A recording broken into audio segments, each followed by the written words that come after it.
Voilà, bonjour à tous.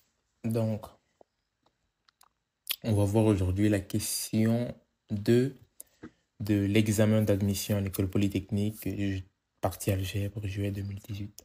Donc, pour cette question, on nous donne un point A. On est dans l'espace muni d'un repère de normée. Voilà, un point A qui vaut 1, 3 alpha et l'équation d'une droite. Donc, pour la première question, on a calculé l'équation cartésienne de la droite qui passe par le point OA. On doit donner une valeur d'alpha telle que les deux droites sont séquentes, définir une valeur d'alpha telle que les deux droites sont orthogonales, définir une valeur d'alpha telle que les deux droites sont parallèles, et ensuite trouver un plan pi et pi prime tel que d appartient à prime, d prime appartient à pi prime, et pi prime sont parallèles. On va commencer directement. Donc pour le point A, je dois trouver la droite D qui passe par le point OA. Donc ici, je vous rappelle, pour définir l'équation d'une droite, j'ai besoin de deux choses, un vecteur directeur et un point. Le vecteur directeur ici va tout simplement être le vecteur OA et le point par lequel la droite passe va juste être le point O. J'aurais bien également pu prendre le point A, mais c'est beaucoup plus facile de prendre le point O, généralement. Donc le vecteur directeur OA s'écrit de la sorte. Donc je fais le vecteur A moins le vecteur O, puisque le vecteur O c'est le vecteur nul. À la fin, j'ai juste le vecteur 1, 3 alpha. L'équation d'une droite est définie de cette façon. L'équation d'une droite paramétrique. Non, là, dans l'énoncé, je pense qu'on demander cartésienne. Et si c'est d'abord la forme paramétrique. Dans la forme cartésienne, c'est tout simplement la forme où je supprime la constante alpha. Donc, je réduis un peu la complexité. Mais c'est d'abord plus simple de passer par la forme paramétrique. Donc, ici, x0, y0, z0, c'est les coordonnées en 0 qui valent juste 0. xa0, xo0, yo0, zo0, c'est les coordonnées en x, y, z du vecteur OA. Donc, c'est ce qui se passe ici. Donc, 1, 3, alpha. Et là, si je définis ma droite paramétrique, pour définir ma droite cartésienne, je vais dire que x est égal à alpha. Donc, dans les deux autres équations, je remplace x par alpha. Et j'obtiens y qui vaut 3x et z qui vaut alpha x. Ça, c'est l'équation cartésienne. Cartésienne, c'est tout simplement en fonction de x, y, z. C'est ça, cartésien, en fonction des coordonnées cartésiennes. Et c'est tout pour le A. Je vais passer maintenant au B. Dans le B, on me demande, existe-t-il une valeur de alpha pour laquelle la droite T et T' sont séquentes? Si oui, détermine l'intersection P de cette droite pour cette valeur. Je ne sais pas si j'ai déterminé le point d'intersection, mais bon. Donc, deux droites séquentes, c'est deux droites qui ont un point d'intersection. Donc, je rappelle ici la droite D. Si il existe un point d'intersection entre la droite D et la droite D', ça veut dire que le système des quatre équations admet une solution. Donc, ça veut dire que dans ce système, si je résous les quatre systèmes d'équations, je vais trouver une solution en x, y et z pour une certaine valeur d'alpha. Donc, si j'arrive à trouver une solution, alors il y a un point d'intersection. Sinon, alors il n'y a pas. Et du coup, il n'y a pas d'alpha qui respecte cette condition-là. Si je résous le système d'équations, je prends la deuxième équation, je l'égale à la troisième, puisque y est égal à y. J'ai 3x qui vaut 2z plus 1. Je sais que x c'est z moins 1 de la première équation, et je remplace x par z moins 1. Et je m'arrange à isoler z dans cette équation. Donc là, tu as une équation à un inconnu. Ça, c'est trivial. Dans cette équation, je trouve z qui vaut 4. Si z vaut 4, alors ça veut dire que x vaut 4 moins 1 dans 3. Et si x vaut 3, ça veut dire que y vaut 3 fois 3, 9. Du coup, j'ai trouvé x, y, z. Mais du coup, je me rappelle de la quatrième équation qui me disait que z est égal à alpha fois x. Ça veut dire que 4 est égal à 3 fois alpha. Du coup, alpha, c'est 4 tiers. Et le point d'intersection, c'est ce point. 4, 3, 9. Donc ça, c'est le point P. Passons à la question. Vous voyez, c'est assez rapide. Généralement, on dit que l'algèbre, c'est la partie la plus compliquée à l'examen d'admission, mais en fait, non. L'algèbre, c'est vraiment la partie la plus simple. Et même moi, quand je passais l'examen, je me disais, non, l'algèbre, c'est vraiment le sujet le plus compliqué.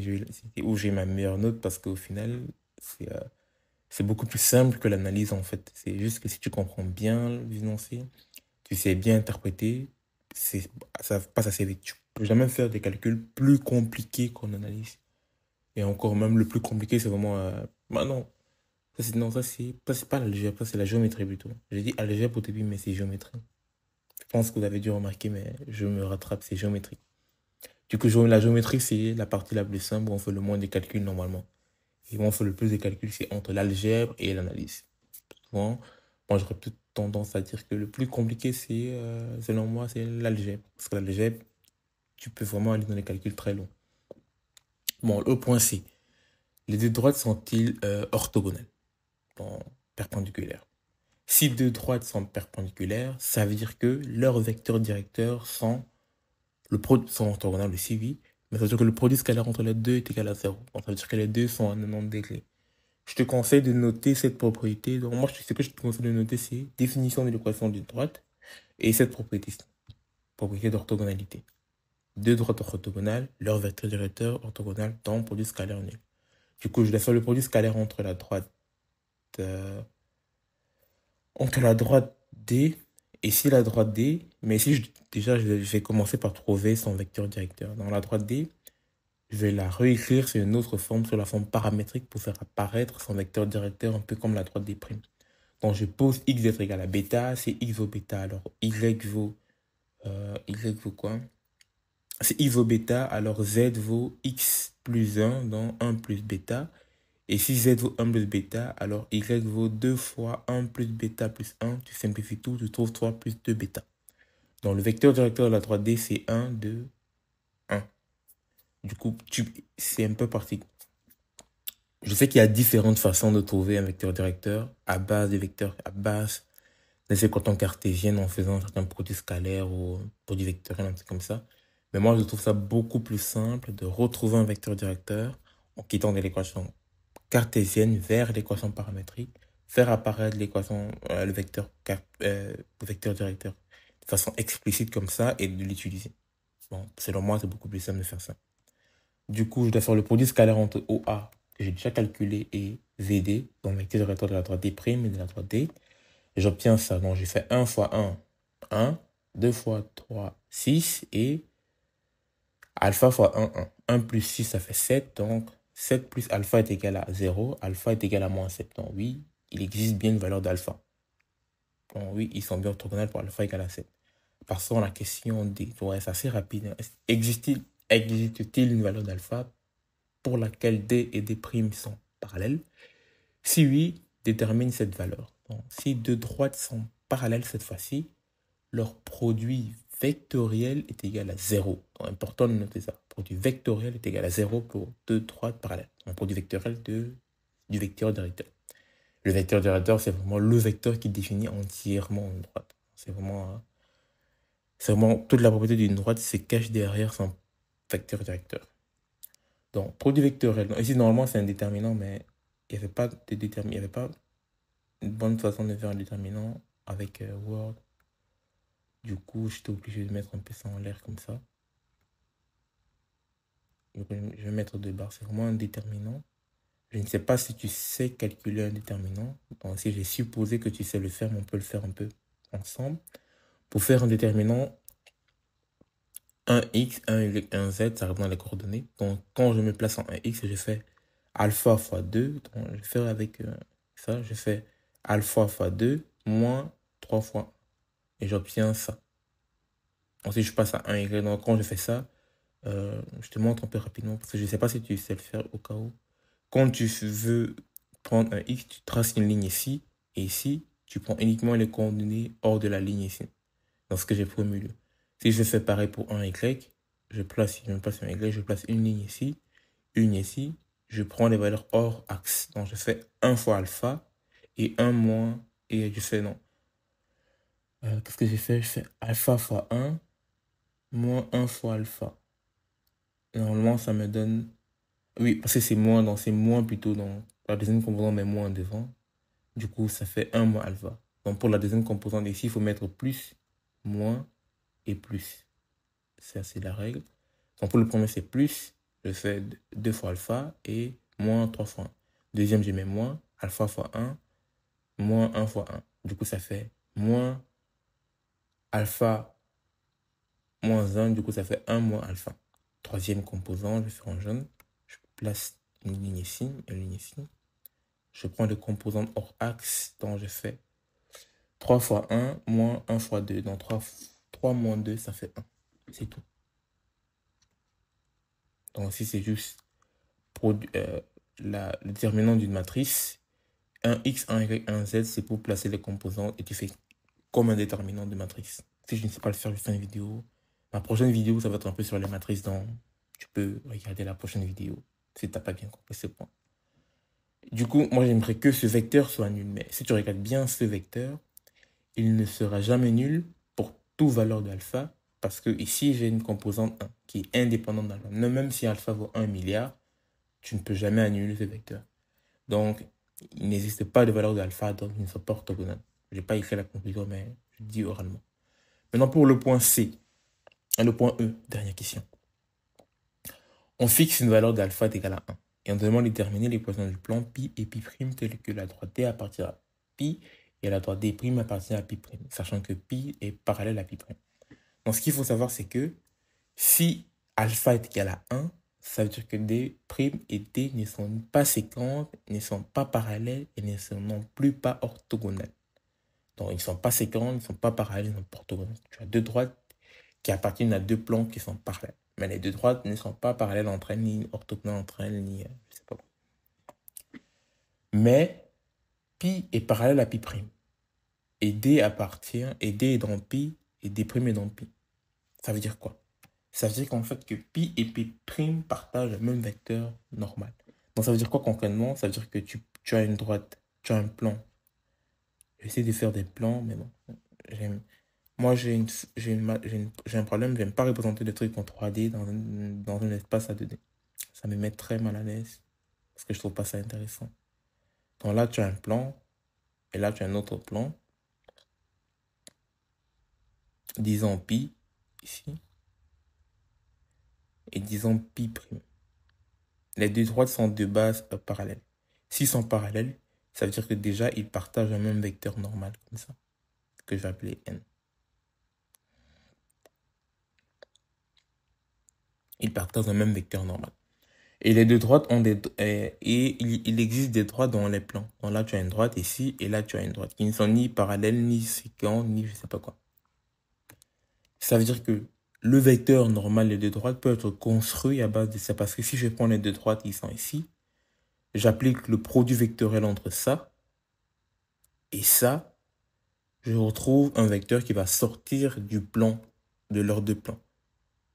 Et en plus, même si les deux droites étaient, si les deux droites étaient parfaitement parallèles, donc parfaitement alignées, tu n'aurais pas pu avoir ça. Mais si les deux droites étaient parfaitement orthogonales, tu aurais pu. Donc le seul problème ici, c'est quand il n'y avait pas de problème.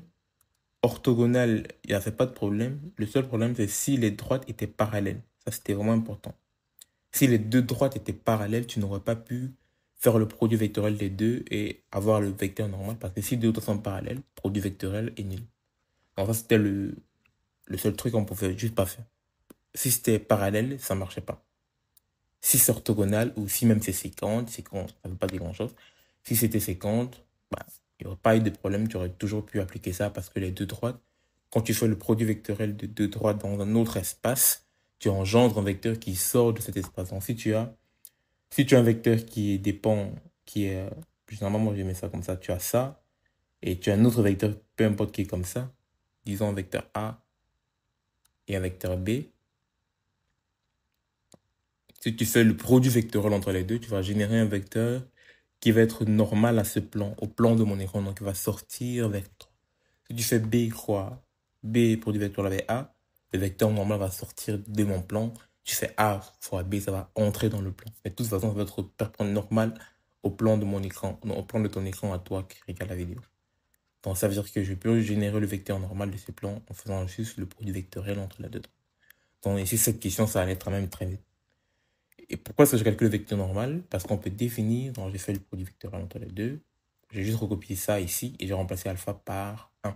Donc tu fais 2 moins 3, ça fait moins 1. 1 moins 2, 1, ça fait 0. Et 1 reste 1.